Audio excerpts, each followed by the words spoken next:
पंजाब में लॉकडाउन के बाद घरेलू तशद्दुद के वाक़यात में बेपनाह इजाफा हुआ। सेफ सिटीज़ अथॉरिटी ने घरेलू तशद्दुद से मुताल्लिक कॉल्स का डेटा जारी किया है और रिपोर्ट के मुताबिक 5 माह में घरेलू तशद्दुद की 13,478 कॉल्स मौसूल हुई हैं। जनवरी में 296, फरवरी में 2,360 कॉल्स मौसूल हुई। लॉकडाउन के पहले महीने में यानी कि मार्च में ये तादाद बढ़कर 2,853 हो गई। दूसरे माह यानी कि अप्रैल में 3,089 कॉल्स हो गई।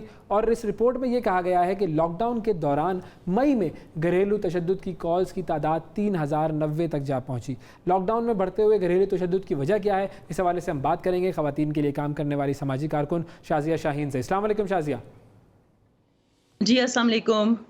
शाज़िया साहिबा, ये जो मामला हमारे सामने आया है कि लॉकडाउन में घरेलू तशद्दुद में इजाफा हुआ है, पहले तो ये बताइए कि क्या ऐसा होना मुमकिन है, इन दोनों का कोई कनेक्शन है, और फिर हम उसकी वजूहात पर भी बात करते हैं।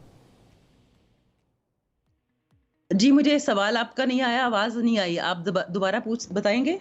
मैं ये पूछ रहा हूँ कि लॉकडाउन में जो घरेलू तशद्दुद के वाक़यात में इजाफा देखने में आया है, इन दोनों चीज़ों का आपस में रिलेशन क्या है और फिर इनकी वजूहात क्या होती हैं? जी बहुत गहरा रिलेशन है इस के बीच में, क्योंकि आपको पता है कि जो औरतों के ऊपर एक डबल रिस्पॉन्सिबिलिटी है, केयर वर्क की, घर में बहुत सारा काम करने की। तो जैसे ही लॉकडाउन की वजह से पूरी फैमिली का जैसे ही घर के अंदर रहना हुआ है, तो उस सूरत में जो है ना, वो औरतों को ना सिर्फ केयर वर्क में बहुत ज़्यादा एक्सर्शन जो है वो करनी पड़ी है, बल्कि इसके साथ साथ पूरी फैमिली के लिए सारा वक्त जो है ना वो आपने एज एन अटेंडेंट के तौर पर काम करना है, जो है वो बहुत ज़्यादा कॉम्प्लिकेट कर दिया है औरतों की ज़िंदगियों को।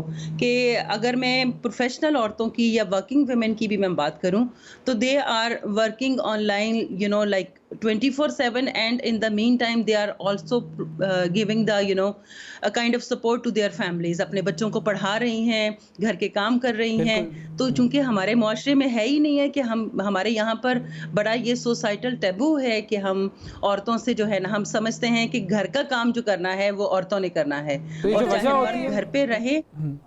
वजह यही होती है कि फिर वो घर का काम सही तरीके से नहीं हो रहा होता, घर का काम सही तरीके से नहीं हो रहा होता, इस वजह से फिर तशद्दुद ज़्यादा हो जाता है।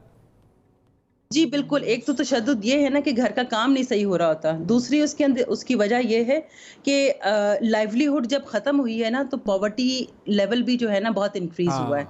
तो द काइंड ऑफ जो फ्रस्ट्रेशन जो लाइवलीहुड के लॉस होने की वजह से हुई है, क्योंकि उसका ब्रंट जो है वो औरतों को ही फेस करना पड़ा है। बिकॉज खाने के लिए तो उनको चाहिए ना, बनाने के लिए, खाना बनाने के लिए उनको खाना चाहिए, राशन चाहिए, सब्जी चाहिए, बच्चों की नीड्स पूरी करने के लिए चाहिए। When there is no money, then there is an aggression that women are facing in the society। So there is a complete, हम देखते हैं ऐसी वायलेंस घरों में, ख़वातीन पे तो होती ही है, लेकिन अक्सर लोग बच्चों पे भी निकालते हैं। बच्चों के ऊपर भी एग्रेशन निकालते हैं, नो डाउट इसमें, क्योंकि ये एक नया मॉडल है। मैं ये समझती हूँ ना कि जैसे मर्दों का, बच्चों का, औरतों का, पूरी फैमिली का घर में इकट्ठे मुस्तकिल इतने अरसे के लिए रहना, it's a new sort of model ना। ये ऐसे रहा नहीं है, पहले होता छुट्टियों में जैसे इकट्ठे हुए हैं। तो ये जो फ्रस्ट्रेशन है ना, ये इसकी वजह से मैं तो ये समझती हूँ कि औरतों की ज़िंदगी तो ख़ास तौर पर बहुत मुश्किल हो गई है। It is very very challenging. बिल्कुल ठीक है, बहुत शुक्रिया अदा करेंगे शाज़िया शाहीन साहिबा का, वाकई अहम मामला है।